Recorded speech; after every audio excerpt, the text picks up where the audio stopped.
Hello மக்களே! இன்னைக்கு ஒரு நிதர்சனமான உண்மைய பத்தி பேசலாமா? ஒரு சிலரு அடிக்கடி ஹேர் கட் பண்ணுவாங்க. ஆனா, அவங்களுக்கு சீக்கிரம் ஹேர் வளர்ந்துரும். நல்ல லென்த்தா வளரும். அது அவங்களோட ஹெரிடிட்டியா இருக்கலாம். அவங்க பாட்டிக்கு அப்படி ஹேர் இருந்திருக்கலாம். அவங்க அம்மாவுக்கு இருந்திருக்கலாம். அவங்களோட ஹெரிடிட்டி இவங்களுக்கும் வருது. ஆனா, நம்மள மாரி ஒரு சில பாவப்பட்ட ஜென்மங்கள் இருப்போம். என்னன்னா, முடி வளரணுன்றதுக்காக நெறைய ஹேர் பேக்ஸ் போடுவோம். நெறைய ஹேர் ஆயில் வாங்கி யூஸ் பண்ணுவோம். என்ன யூஸ் பண்ணாலும் ஒரு ஹேரும் வளர்ந்திருக்காது. அதே நம்ம 2 டைம் யூஸ் பண்ணிட்டு என்ன பண்ணுவோம்னா, முடிய முன்னாடி போட்டு பார்ப்போம், பின்னாடி போட்டு பார்ப்போம், ஃபோட்டோ எடுத்து பார்ப்போம். என்ன பண்ணாலும் நம்மளோட அமௌண்ட் தான் வேஸ்ட் ஆகுதே தவிர, நமக்கு ஹேர் வளர்ந்ததுக்கான எந்த ஒரு சிம்ப்டம்ஸுமே இருக்காது.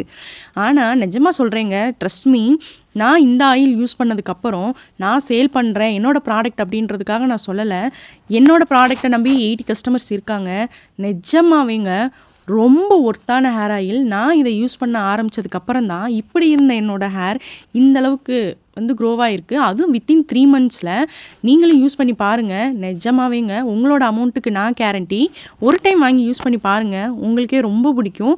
உங்களோட ஹேர் க்ரோவாகிறத நீங்களே கண்கூடா பார்ப்பீங்க. 80 கஸ்டமர்ஸ் தானே அப்படின்னு யோசிக்காதீங்கங்க. நான் ஹேர் ஆயில் பிஸ்னஸ் ஸ்டார்ட் பண்ணி 2 மந்த்ஸில் 80 கஸ்டமர்ஸ் இருக்காங்கங்கிறது எனக்கு ரொம்ப பெரிய விஷயங்க. 80 கஸ்டமர்ஸ் இருக்காங்கங்கிறத விட, அவங்க நம்மளோட ஆயிலை யூஸ் பண்ணி எவ்வளோ ஹாப்பியாக இருக்காங்க, அவங்களுக்கு எந்த அளவுக்கு ரிசல்ட் கொடுத்துருக்கு அப்படிங்கிறதுல தாங்க நம்மளோட சந்தோஷமே இருக்குது. 80 கஸ்டமர்ஸில் ஒரு கஸ்டமர் கூட இது சரியில்லை அப்படின்ற எந்த ஒரு பேட் ஃபீட்பேக்குமே இப்போ வரைக்கும் நமக்கு கொடுக்கல. அந்தளவுக்கு நம்மளோட ஆயில் நல்ல ரிசல்ட்டை கொடுத்துருக்குங்க. நீங்களும் ட்ரை பண்ணி பாருங்கள். உங்களுக்கும் ரொம்ப பிடிக்கும். உங்களுக்கும் வேணும்னா கீழே இருக்கிற வாட்ஸ்அப் நம்பருக்கு ஹாய்னு மெசேஜ் பண்ணி உங்களோட ஆர்டர் ப்ளேஸ் பண்ணிக்கோங்க. நம்மளோட சேனலை சப்ஸ்கிரைப் பண்ணிக்கோங்க.